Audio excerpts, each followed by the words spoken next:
Alamat ng Kanlaon. Ang mga taga-Negros sa Visayas noong araw ay numuhay na tiwasay at mariwasa. Ang pangalan ng kanilang hari ay Laon, isang taong may magandang kalooban.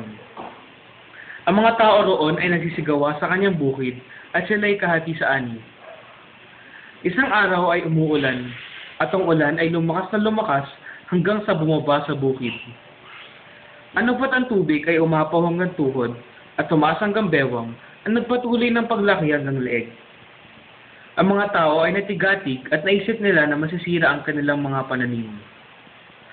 Palibhasa yung mahal ng hari ang mga tao at naisip niyang nawala ng aanihin, huwag lamang mawala ang mga tao. Tinipon ng hari ang lahat ng kampo niya at sinabi, "Gumawa kayo ng mataas na bunto na lupa." Sumagot ang mga kampon, "Kami po ay walang mga kasangkapan." Ibinagayway ng hari ang kanyang birang at pagdakay nagkaroon ng mga piko at pala. Sinabi ng mga kampon, "Wala po kaming mga bato.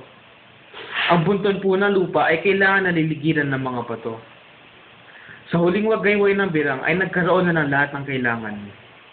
Sa sikap at tiyaga ng mga kampon ay nagkaroon ng malaking bundok. Ang naging taas ng tunoktok ng bundok ay 6,000 talampakan. Doon sila tumahan hanggang sa humupa ang tubig.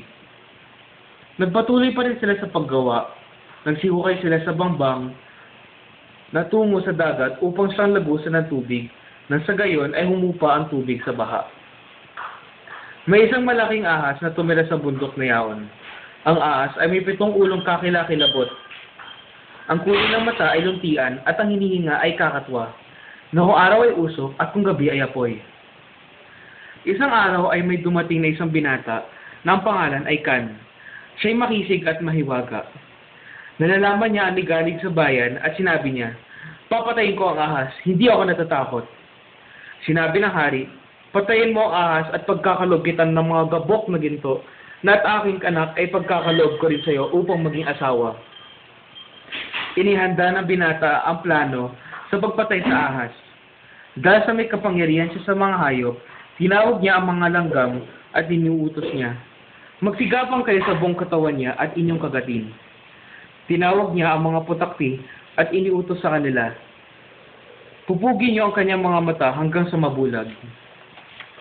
Tinawag niya ang mga uwak at iniutos, "Inyong kamutin at tukayin ang kanyang ulo at katawan hanggang sa mamatay." Sila'y sumunod. Ang ahas ay kanilang napatay. Pinugot ni Kan ang 7 ulo ng ahas. Ang mga ulong iyon ay nialay sa Haring Laon. At mula noon ay matiwasay na namuhay pa rin ang mga taga-Negros.